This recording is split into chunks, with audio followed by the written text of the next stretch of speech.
Is Blake joining us? No, so Blake is on baby duty. Brandon, I have a Ah, 3-month-old there. boy, Awesome. so Awesome. Baby.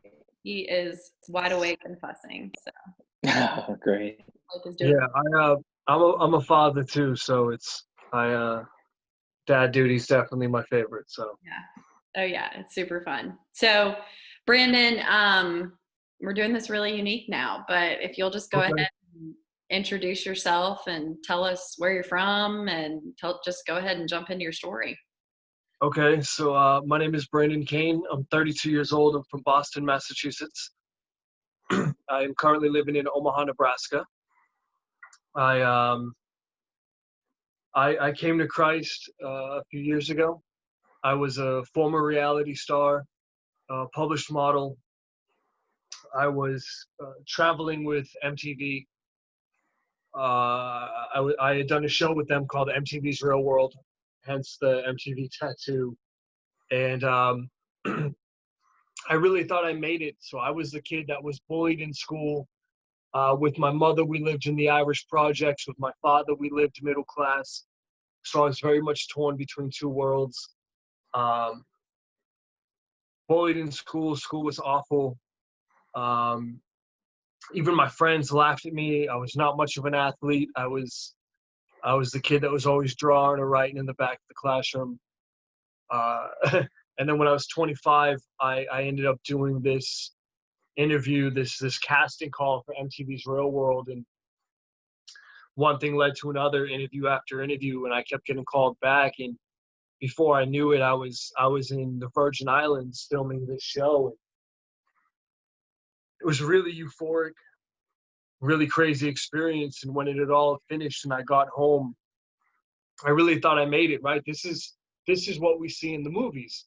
The nerd makes something of himself, and then that's it. That's his happy ending. The issue was I was famous for no reason, so I had no real ability to keep the fame. But the hottest thing was I hated it. Mm-hmm. Um, kind of embarrassingly now, but like I had all the sex I could want, all the drugs I could want, all Yeah. the partying I could want. And I remember sitting in a hotel room overlooking Times Square. I had two girls in my bed, and I wanted to kill myself. I called a buddy of mine, and I said, this didn't take the pain away. This was supposed to be what healed, right? This was supposed to be. This is everything the modern world tells us that we should want, that we should strive for, and that's fulfillment. It's money, it's sex, it's partying. If you indulge in all those things that feel good, that's what makes you whole. But it didn't. It left a bigger one in me. And not to be vulgar, but I remember one night just being with a woman and feeling nothing. That Yeah. I had given so much of myself that there was nothing left. And so I wanted to kill myself. And I called a buddy of mine and I said, man, you're gonna get a call that I overdosed. I mean, at some point I'm gonna just do it on purpose. I'm gonna keep pumping myself full of drugs until I'm dead. And a buddy of mine who I had met out here in Nebraska said, man, you were in a bad place. Why don't you get out of there? So I was like, all right. I told my dad, I said, I think I'm going to move to Nebraska. He said, all right. And at the time, I had gotten a girl pregnant, a girl that I didn't know. It was a one night stand. I got a daughter on the way. The mother doesn't want me in her life. My daughter had been born. I'd only seen her a couple times. No judge would let me see the kid. I was a drunk and a junkie, Yeah. and everything was a mess. So I couldn't see my kid. So I was going to just take off for a year and clear my head. So I came out to Nebraska, and I'm working and I'm traveling. Um, I started getting even more depressed. I was away from everything I had known. Um, I was I was uh, pretty much a Satanist. I was reading a satanic Bible. Um, I was really into white supremacy. I was all about reading the 88 precepts, and I was really into Mein Kampf and everything Hitler had said.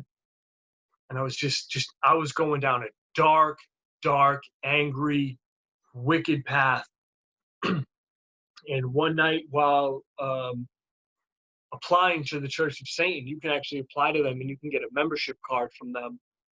A little voice in my head told me to pray. It's like, man, I don't pray. I don't do this silly stuff. I'm not praying to a God that isn't listening. And if there's a God out there, he doesn't care about some kid who's obsessed with Mein Kampf and wants to reincarnate what he had seen in American History X, and he certainly didn't care about a junkie and a drunk, and definitely not somebody like me. And I went for a walk, and I put my I have like really nice DJ quality headphones, and I put them on, and I'm blaring heavy metal. I think it was the Acacia strain that I was listening to. Just really brutal metal to get that voice out of my head. And the voice started getting louder and louder and louder and louder. And then my vision was going. And I'm like, oh man, I'm going crazy. I'm going full blown crazy. Like, there's this voice telling me to pray. And so I walk home because I couldn't see straight. And a video popped in my head that I had remembered from years ago. There's this company called I Am Second. And Brian Head-Welch, the guitarist of Korn, gave his life to Jesus Christ years ago, and I remember just being angry at him. But that was the only prayer that I had ever heard. I grew up in a Catholic city, but no one prayed. You know, those are C&E Christians. That's just Christmas and Easter. You know, those aren't real Christians. Those are Catholics. Those people rape children. They hurt little boys. They're wicked people. And so it just wasn't for me, but that voice was there. So I watched his video, and honestly, it was just as it's cliche. Because I watched it, and I said, well, I'm weary, I'm burdened, I'm angry, and I'm hurting. So I just started praying, and it felt like something walked in the room and grabbed me. For a second, it almost felt like something you see in a horror movie, like a spirit grabbing somebody, like a poltergeist or something. And it's just started pulling something out of me internally as I'm praying to God, just saying, God, if you're there, if you're listening, if you're real, I can't do this on my own. I'm leaving it up to you. You know, you say you can do this. And as I'm praying, it's like things are being ripped out of me, and I'm feeling lighter and lighter. And I'm crying, and I'm weeping. And I was jobless, sleeping on a buddy's couch, just losing my mind. And a couple of days later, a buddy of mine that I used to work with said, hey man, you're a good worker. I hear you're looking for work. Why don't you come work for me for a couple of days, make some money? You know, you got child support payments. Let's see if we can make you a little money. And so I get on this job site, and I'm killing it. I'm feeling really good. I'm doing a really good job. And this guy walks up to me and he says, man, how do you feel about Jesus? I was like, oh man. I was like, bro, I just had this crazy experience the other day. Yeah. I said, man, and you should look at some of my tattoos, because even though I wasn't a religious person, I was obsessed with religious art. Mm-hmm. Especially cathedrals. So even though I had issues with the Catholic Church, I was obsessed with cathedrals and the art and how priests look. And I liked it because it was creepy. Like, I think priests in cathedrals are, at least at home, they're kind of creepy because they're old, they're smelly, there's candles. I mean, some of these churches are hundreds of years old, so they're kind of creepy, and I liked it. And I was like, man, I just had this crazy experience. And he said, I want you to come to church. And I said, whoa. Like, I'll hear you out on Jesus, but I ain't going to church, bro. Like, I can't walk in your church. I'm covered in tattoos, homie. Like, I can't walk in there. He said, I don't mean to be pushy, but I need you to come to church. And I said, man, let's just finish out the day. And he wouldn't let it go. So it's at the end of the day, he says, hey, man, this really isn't the Christian thing because we're not supposed to be pushy, but I really think you need to come to church on Sunday. So I'm like, sitting there, and I'm like, all right, I'll come to church. But if I hate it, I'm walking out. I don't care if I offend you. I don't care about Christians. Like, I'll offend you. He said, then come offend me. Come offend everybody in the church. Just do it in the church. I said, all right. I said, but I'm bringing my Bible. He said, bring your Bible. I said, it's a satanic Bible. He said, good. Bring it. Tell everyone you're a Satanist. Let them all know. Oh, all right. So I showed up to church, and of course I didn't bring it. I wasn't going to be a dirtball. I instantly felt guilty. I was talking trash. And then there was this weird thing. Nobody was dressed up. But everybody had a Bible. Everybody knew verses from the Bible. Everybody was shaking hands and hugging. And then there were two dudes at the door who had more tattoos than I did. They were scarier looking than I was. And they've actually done prison time, and I've never been to prison. I've been to jail. I still have a pending court case, but I've never been to prison. So I was like, oh man, like, this isn't like the Catholic churches back home. So I looked around and I said, what is all this? And so we're going through it, and they're like, man, this is church. I said, no, like at church, that's where they do that silly little, oh man. And like so they start giggling, like, man, wait till church starts. Then I hear a drum roll, almost on cue. And I'm like, drums? So we go inside, and everybody's standing up. No one's sitting. There's no pew. And a rock band comes on. Here's this rock band, and they're shredding. And they're just praising Jesus. But they're loud. They're singing. There's drums. There's guitars. There's rock and roll. I'm like, well, wait a minute. Rock and roll? I thought that was a sin. Like, so I was eating it up, and the pastor was on fire. He was so good, and he was young. He was young, and he was good looking, and his family was good looking. And again, it just wasn't what I was used to. And like, here's a man leading a church, but he's married. He's got kids. Priests at home aren't married. They certainly don't have kids that we know about. And they do an altar call, and this song came on called Come to the Altar. And I just remember, again, like something lifting me. Like I don't remember standing up. It was almost like something stood me up. And just this song by Hillsong Worship, or it's either Hillsong or Evolution Church does it, but it's Come to the Altar. And something like carried me to the stage, and I gave my life to Christ on the spot. And I thought, and again, if you go by the movies, well, now that I've given my life to Christ, well, now I'm perfect. Now there's no more sinning. There's no more mistakes. I'm good. I got this. I'd go to Bible studies all the time, and I was loving it, but I was still a drug addict and still a drunk. And I remember coming into church one Sunday, and they said, "What did you do last night?" And because they heard they found out that I had just been at a strip club the night before, and I had taken home a stripper, and I had done a whole bunch of coke, and I was a wreck. They were like, "Hey man, like, we're not judging you, but this is a lifestyle that you need to walk away from. One, it's going to kill you. Two, when you accept Christ, like that's his temple, and you're defiling it.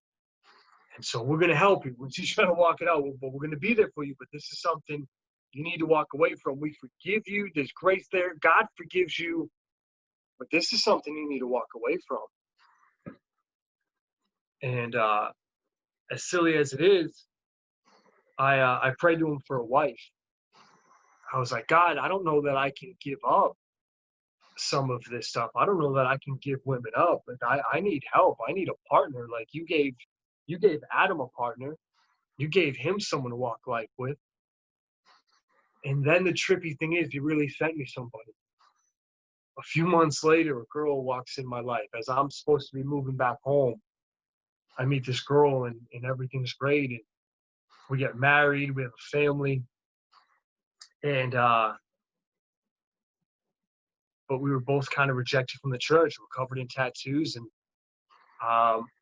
more and more people are hearing about our past, and there's more talking, and we're not welcomed. And we had a child before we were married, so then we got married, and we didn't really have a church body. So at first, when you're married, everything's good and great, but then the hardships come. We weren't prepared for them. I wasn't prepared for them. It didn't take long before divorce happened. You know, before I knew it, I lost control of my marriage. I walked away from the church because they just weren't there. No matter how many times I called them and I asked for help, and nobody ever had time. And you know, we were serving at the church for like a year, and we were still like snickered at and treated different. And so I walked away. I said, man, if this is your Christ, then he set me up for failure. I don't know why he showed up in my life for this. So I walked away from church. I walked away from everything, and we switched things up because my depression was really bad because I'm bipolar, I have anxiety, and so we had to switch things up because me and the wife were on a really bad slope. So she went to work and I stayed at home, and that lasted about a year before I just said, you know, we weren't working, and we got in a really bad verbal argument, not physical. She called her sister called the cops. I was arrested. I did 46 days in county. Ended up in a homeless shelter, lost everything. But the homeless shelter was a Christian shelter, and guys in jail actually told me about it. And I met some really dangerous people in jail, but they were good dudes, and they were like, man, there's still hope in your life. I remember this Mexican shot caller was like, bro, you still have hope, but it's only in that Bible. And he said, you got to give up that pagan shit. Like this is where hope is, and you need to get Christ back centered. Like take this time and get right with God and fix you, work on you, because you never worked on you. I was like, this is a shot caller, man. He should be telling me to put in work for him. And so he convinced me. He said, hey man, you gotta get to this shelter and you gotta turn your life around. So I said, all right. So I called my dad, and my dad was like, all right, I'll bail you out to go to the shelter. And because I was just going to stay in jail and ride this out. I was like, screw it. If people want to treat me this way, if they're going to make me out to be a monster, I'll be one. I'll stay in jail. I'll go to prison. I'll have fun with it.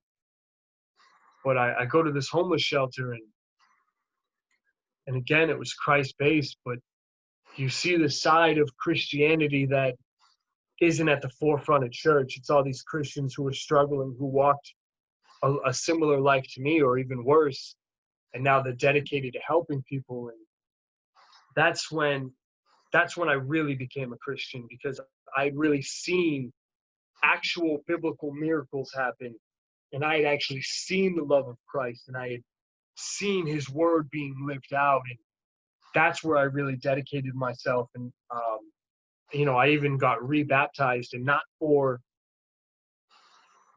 because I needed to be for him, for the sake. I did it as just that outward expression of, you know, I had openly denied you after knowing you. I'm going to openly proclaim you. And so I've spent the last year or so just really dedicated, really into the word, and tons of Bible studies, and getting out there for the people that feel like they're on the outside of church. So now, even though I sit kind of by myself at church, I'm the one people come to when they really feel judged. And for a while I felt like, why isn't there a place for me in church? And it never dawned on me that maybe I should become that thing in church that was missing. So, that's what I've been spending the last, I don't know, almost year doing, just being there for people, being a listening ear and hearing similar stories and just loving on people as they're struggling. And, now I'm staying with a friend and his wife, and we're always taking people in who are fresh out of jail or fresh out of prison and they're lost. And, um, now we're kind of doing that, just trying to love on people. But, that's kind of my story in a nutshell. And one of the things that I've actually learned to love about my story is that you're not always going to get it right just because you walk with Christ. Yeah. That walk isn't going to be pretty. That's why he walked it. That's why Christ came, because you can't walk it. He had to walk it and be the example that you keep repenting to and trying to set your sights on, because we're going to screw it up. That doesn't mean it's okay to do it. It doesn't mean keep doing it and indulging in it because you should be turning away from it. But, that's really been it for me. And I was supposed to have trial April 27th, but instead I was offered a new job. And today was supposed to be trial again, but it got moved because of virus. And now I'm sitting here with you guys. And to me, this is God telling me that he's with me just every step of the way. And I've just really seen him shine. So, like, in a weird way, I'm so grateful for my mistake that I made. And, I'm so grateful that I screwed things up bad enough to be desperate enough to truly need him. Yeah, 100%. I think, we see that and hear that a lot, that when people think they've kind of hit their low, it wasn't. And it happens again and again. But there's this pressure that we feel like we have to be, we give our life to Christ and we're just fully sanctified, right? And we become like Christ immediately. And that's so not true. Like, it's a process. I mean, it's an everyday thing, right? It's just a cleansing every day. And so I, number one, admire you for keep, your steady repentance and your steady commitment. And it's never over, right? There's always something. Right. But the beauty is in the journey, and the beauty is in the transparency. And that's where we have the ability to change how people see church and how people see Jesus, because they see Jesus through the filter of church hurt and through the filter of religion, and not through Christ himself. Right. And so I just think that's awesome that you're able to do that and you're able to connect with people now, for sure. Well, I mean, Christ too. I mean, when he came, he brought a whip into church. Mm-hmm. So it's the opposite. I think Christ really came to destroy religion in a lot of ways, because it was man-made. Because it's not religion, it's relationship. It's Christ brought God everywhere he went, even when he was just in someone's home, especially with this one-on-one. This is where his ministry was so strong. And just that time that he spent, I mean, if you think about it, he only had the 12 apostles that were really strong. Christ was perfect, and he was butchered by his own people and had like maybe 12 solid followers. Mm-hmm. And even they were, I mean, if you read the Bible, they messed up all the time. Yeah, I mean, look at Paul. Good God. He was awful. Yeah. King David, Saul, I mean, all these people that you read about, they were, I don't think they'd be welcomed in today's church. And that's actually what I really dig that you guys are doing, is you're letting people hear the real story, that side that we're not putting on to be pretty in church, the real story. But then also, there are people who are covered in tattoos with grills in their mouth, with charges, who are super dedicated to Jesus Christ, and they're doing the best they can. Yep. 100%. So show us a couple of your tattoos and tell us what they mean to you. All right. So one of my favorites be the Celtic cross. Yeah. It was my very first tattoo. It was my very first tattoo, and it's just something that embodied my people, being Irish, and then also again at home, it was just that Catholicism was just so big at home, and it was a little less for the religious side and a little more of just of just my people and what they went through and what they did, and how hard they fought to have the church. And then they were brutally ostracized by the church, and pagans were slaughtered and the Irish were butchered, but they, just their ability to still see the heart of Christ even after so much wicked stuff had happened from the church, I just really admired. And then the Virgin Mary, again, is one of my favorite pieces that a homie of mine did in Baltimore. And I know it's more Catholic than anything else, but I really love her story. I really love her dedication to the burden that she took on to carry the Christ to us. Mm-hmm. So I really admire her and her ability to just rise above, because she was severely persecuted, and she was labeled a whore and a cheater, and she rode through that.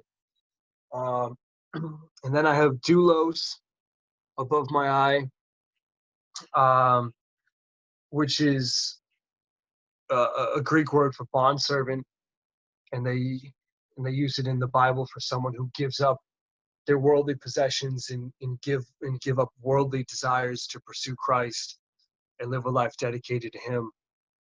And with how the world is today, one of my big fears would be if Christians were ever persecuted here like they are in the rest of the world.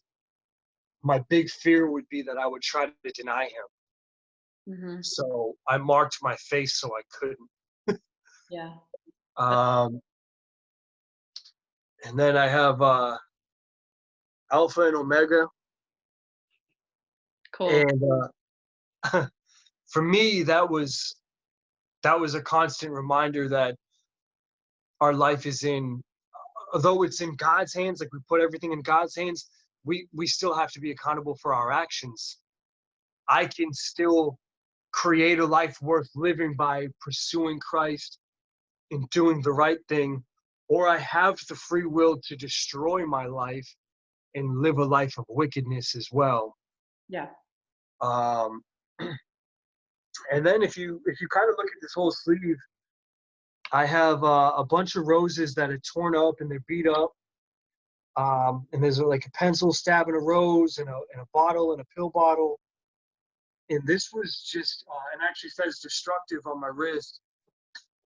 And it's all above the MTV, and it was just this destructive lifestyle that I was living at the time, and the roses being beat up the way they are were just my destructive habits ruining the beautiful things in my life. And unfortunately, it's been a theme again right up until my divorce. And even though we both played a role in it, I certainly could have been I certainly feel that if I was a more godly man, if I had truly tried stepping up to the plate the way that Christ calls us to, that there might have been some salvation in that. So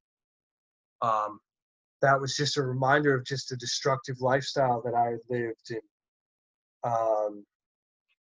and that it came with a lot of consequences. And Yeah. the spider web on the elbow is notoriously a prison tattoo, and it's to represent time spent behind bars. So I got it for the time spent in my head, the years of depression and bipolar and just feeling like a prisoner in my own body, and just trapped by my destructive habits that I couldn't stop. Wow, that's powerful. And then I have "Forgive Me, Father" on my chest. Um, that was actually both a call out to God and also to my actual dad, because he had hated tattoos. So that one was both kind of like a mockery, like, Yeah. forgive me, Dad, but I'm gonna do whatever I want to do. But then also just being aware of, I got this a long time ago, but it was being aware of a God, but not living like there was one. And just, I feel like a lot of the things I had done were constantly crying out to something to present itself to give me something to believe in. So I think that was even acknowledged. I think that also kind of shows that we naturally turn to God. And I think at our core, we know who Christ is, even if we don't know him, because I was certainly crying out to him before I ever knew him. And I think that there is a hole that is in us until he's there. And I think I had even acknowledged that in my atheist days, of just, there was something missing and it was him. Sure. Yeah, that's awesome. So if you had the opportunity, like you have a platform, right? Right. Right? Like this video will be posted pretty Wait, can I ask a question? Yeah, Yeah. of course. So, when you were in prison and the guy with the collar on his neck started telling you about the homeless place, Hmm. why did you said you had walked away from everything? What made you give him, like, what made you even give what he was saying a second thought and at all? You know what I So, mean? Because you were like, I'm done with right, this. right. Like, why did you not just be like, oh, screw this guy, or like, screw all of this? Um, Like, what was your thought process? at first it was kind of like a screw this, right? So I was in jail. I was in county jail, and I knew sentencing was going to be coming up at some point, and there was that potential for prison. And here was someone who had been in prison a ton of times, and he was getting ready for prison again. And my understanding was that he was some sort of shot caller because of how people talked about him, and all of his tattoos he had actually earned. So he had done things for them. He didn't tell me a whole lot about his life, but other people had. And, just seeing people pay him respects all the time inside there. And just, he was in a position to where he could have taken advantage of the situation. When you've got guys that are in and out of prison their whole life, and you've got a new guy like me who comes in, he can make my life hell, or he can make it a good thing. So for someone like him to be in a spot where he could be like, hey, why don't you come click up with us? He was saying, go home. Mm. In prison, everything's a numbers game. So I knew that even if I went to prison, I was going to be like, okay, the whites are with whites, Hispanics with Hispanics, blacks are with blacks, but whites can hang out with Hispanics during certain things. So like there was this whole thing that was being taught to me. But here was just a dude who, in a situation, could have said, come click up, come put in some work. We'll put in a good word for you. And if you end up on a prison yard, well, now you got people looking out for you. But here was someone who still saw hope and was still saying, hey, like, you're charged, you could just get a slap on the wrist for this. You don't have to go to prison for your charge, because I'm facing a terroristic threat. So I got in an argument. I verbally threatened my wife. And that can go really, really bad before a judge, or it can be like, hey, you learned your lesson. So for these people, for like real gangsters to be in front of you who had earned their tattoos, and their tattoos tell a story of the work they put in behind bars, to look at you and say there's still hope and you need to get out of here and you need to make something of yourself. Because he looked at me and he said, man, you could survive prison. He said, but you don't want to. It's not something you want to survive. It's not something you want to be good at. Yeah. And so that really strung a chord with me. And then I would work out with these guys every day, and he was constantly bringing me the Bible. So I had just been like, you know what, there's got to be a reason for this. So I gave it a shot. I figured, you know what, if it didn't make sense for him to be lying to me. He had to at least have believed in what he was saying, because the smart thing for him to have done would have been to keep me doing bad things. So now he's got someone else on his side playing the numbers game. So um, I figured, give it a shot. Yeah. And wow, that was an awesome question too. that was really good. Cool.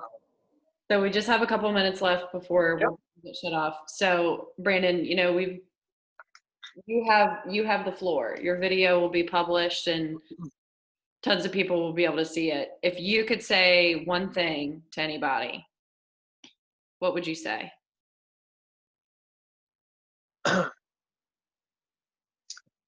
The ways of the world are going to leave you empty. And I know it sounds cliche. So if there's anybody out there, if you go to my social media now, there's not a lot of people on there. I've deleted my social medias. There's nothing out there. So the MTV thing, it's all gone. I got rid of all of it. There's no more mass following. And I don't want one. I've had the drugs. I've had the girls. I've had the social media. Everything they are selling to millennials, I've had. And it left me empty. The happiest I have ever been in my whole entire life, and this sounds bad because I loved being a dad. Being a dad is my favorite thing. I loved being a husband. The happiest I've ever been was when I was living in a homeless shelter, surrounded by people who love Jesus. Yeah. So I've been at the parties. I've been on balconies that overlook New York City. I've had the parties that you've all seen in the movies. The happiest I've ever been was at a place called the Open Door Mission in Omaha, Nebraska, homeless with nothing, wearing underwear, everything that was donated. And that was the happiest I had been. I promise you, I swear on my life, you will never, ever find fulfillment in anything in this world. And it's one thing that every religion has in common. Every religion, aside from Satanism, tells you to live a humble life. Buddhism, Hinduism, Wicca, all of them. I've studied all of them. But the one thing they don't have in common, and the one thing that separates them, is Jesus Christ. And I've prayed to all the other gods. Witchcraft is real. Satan is real. I've prayed to Odin. I've tried it. To the white boys out there that have lived the life that I've lived, Odin's not going to answer your prayers. When I call upon the name of Jesus Christ, I've seen things move. And I've got better things to do than lie about it, because I could still be living that life. And I don't want to. Yeah. There is this is where you find sanity. I promise you, because I found it in hell. And that's what peace is. Peace is not the absence of chaos. It's the comfort in chaos. It does not mean God is going to keep you from the storm. It means he's going to walk the storm with you. And when I walk that storm with Jesus, it doesn't feel like a storm. That's good. And so that's what I would tell you. Just, you've got nothing to lose. Just following the commandments, just follow the first two. That's it. If you don't want to be a Christian, do these two things. Love God with all your heart. and love your neighbor like you love yourself. If you just follow those 2 commandments, the world would be a better place. But you need a God, dude, and that God cannot be you, because when you are your God, it's wicked. It brought me down a path of white supremacy, drug addiction, sex addiction.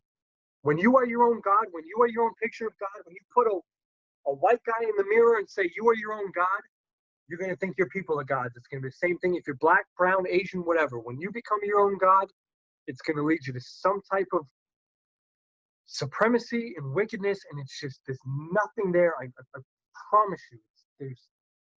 But there's hope in this. There's hope in that word. Yeah. And I've seen the redemption. I'm the redemption. I've seen it. And that's what I would tell people. Don't look to the celebrities. We're a mess. We're a wreck behind the scenes. I was just the lowest level of them. I can't imagine once you climb up, it's probably even worse. But this book, that's hope. That's everything. You have that, you have everything. Because everything I have has been given to me. I just bought a pair of shoes again for the first time in a long time. Like, everything has been provided for me. I lost everything, and with Christ, He's put people in my life and given me everything.